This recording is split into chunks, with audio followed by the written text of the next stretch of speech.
These people are stupid. Sorry, I gotta get back. No. I mean, Yeah. It's always very difficult when we have a client, and it's very, very, very common, where a client feels like the caseworker is against them. And so, and sometimes there's no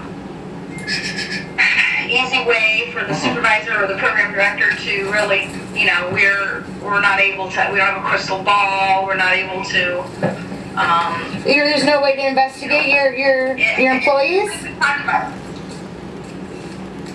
No, what I was going to say is, you recall when we were talking at the last time we met in person, how we had workers that have been beaten and killed. In Illinois, we had a worker killed. In Georgia, there was one killed last month. And how sometimes it can be, we do get scared when we feel threatened. Well, but how did I threaten her?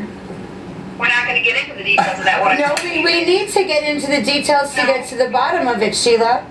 That was a fraudulent no stalking order, and I can go get a stalking order on her. It was not fraudulent because we told her. She has been stalking my page. Told her to do it.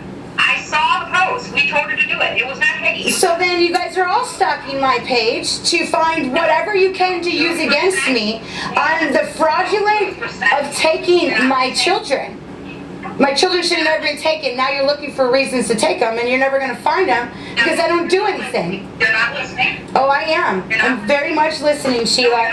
And you have a liar for a caseworker that needs to be investigated. And if you don't investigate it, I mean, lawsuits are coming on everybody then. They're coming either way, so it doesn't really matter. That is your choice. It sure is. You understand. It's not going to help me understand when I have proof all over. And this is just the start. This is just the start. I have also been doing... Dismissed by the judge. Dismissed by the judge. And the no stalking order was dismissed by the judge, so that's irrelevant now to the case. That's a whole... We're going to get into that. We're going to talk about it then. Thank you. All right, we're not going to get into it. All right, let me get into the court order here. I also have been doing my weekly counseling with the VA since May 15th. We need reports from that counselor. They've not given us any information. She talked to Peggy. Did she give her a report? Peggy takes notes. She did a verbal thing with Peggy over the phone. Well, the court doesn't, they want a report So from the Peggy can actual write? counselor. Can she not do a report? Yeah, she can do a report. I just haven't signed the paper for it yet. Well, that would be helpful. That's what the court will want.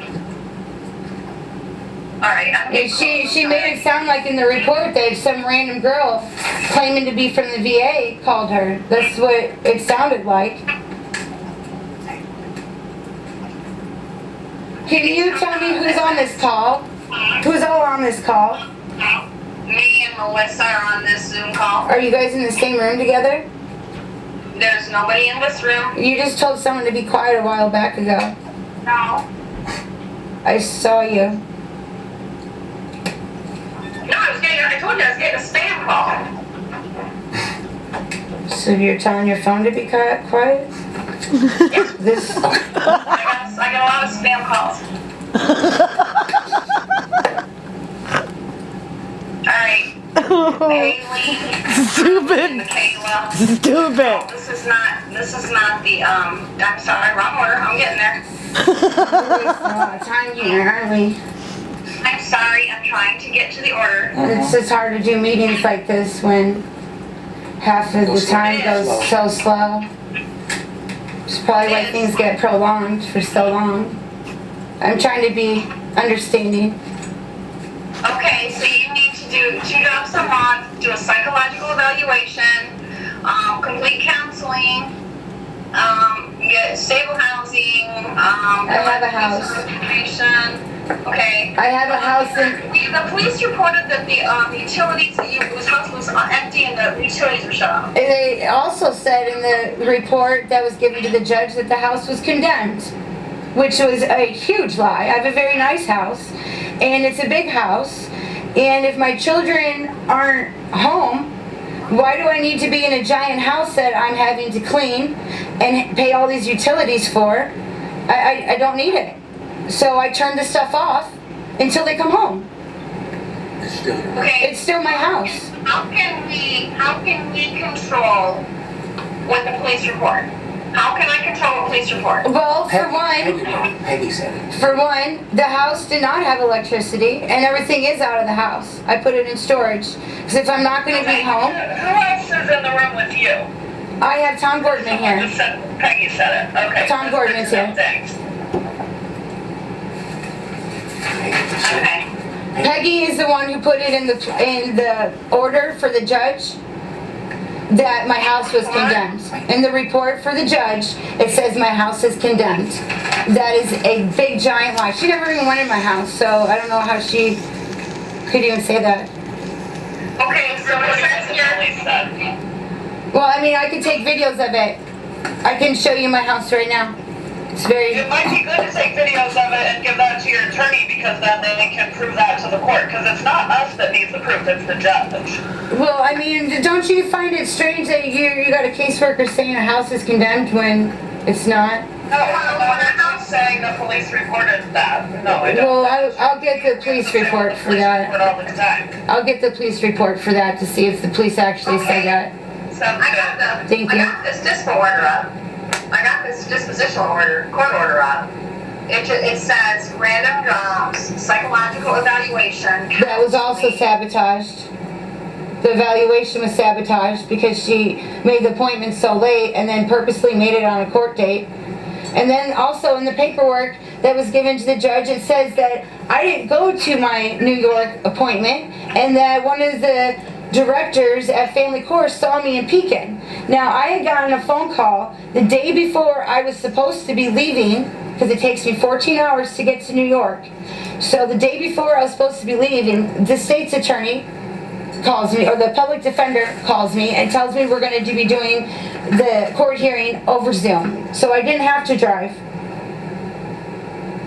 So I emailed you, Sheila, and told you that, and said that my visit didn't need to be canceled because I didn't have to drive there. Oh, What date was that? On October 29th or 28th.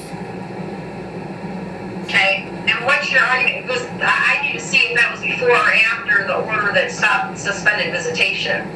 What is your point that you feel like we should have allowed you your visit? Is that what you're saying? No, see, nobody's even hearing me. The evaluation, Clarify. Peggy made the, Peggy said she didn't attend her New York court date, but she attended it by Zoom, correct? that is correct, ma'am. To drive to New York. Okay. That's correct. If we were mistaken on that, then we will put in our next court report that we were mistaken and that you attended by Zoom, okay? Okay, I'm sorry, I thought we were talking about that. And then the evaluation, she sets it up right on my court date thing for New York. And I told her about it immediately when she emails me, and I have proof of all these emails.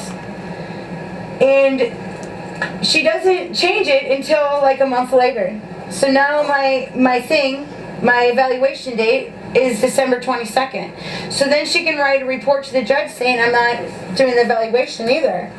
No. Which is strange because No. I had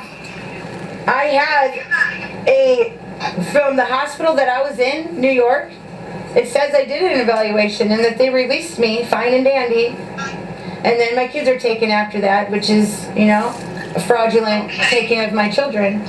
Okay. Well, we've talked about this before. Yeah. We had no part in taking your children. No part in that whatsoever.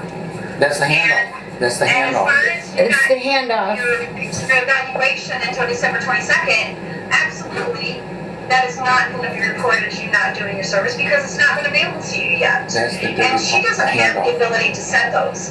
The caseworker But doesn't that's have the problem. She told me that I needed to go, she recommended, okay, that I go to Tazwood to get my evaluation. I did that before the July 30th court date. She didn't turn those papers in. And then come to find out, once I'm reviewing everything, that it doesn't even look like that was really an actual mental evaluation. That it was more of an assessment to recommend evaluation. So I was kind of hustled into that evaluation. Now, wasn't I? No. Yes. Well, you're talking about. Because she lied to me. No, she lied to me and told me that was the mental evaluation. Are we gonna talk about Peggy or are we gonna talk about your services? We are talking about my services. Can I please explain the difference between the two things we're talking about? You're talking about an assessment at Tazwood, which would be for something to help you maybe to get either into counseling or maybe to get into and I New wasn't York. there, but maybe a drug and alcohol assessment. But that's not a psychological evaluation. That's my problem. Peggy lied to me and told me that was a mental evaluation. I didn't need to do that. Could you let me finish? That is often called a mental health assessment. It's often called a mental health assessment. That's not what she told me. But it is not called a psychological evaluation. Okay? And it can be confusing. This right here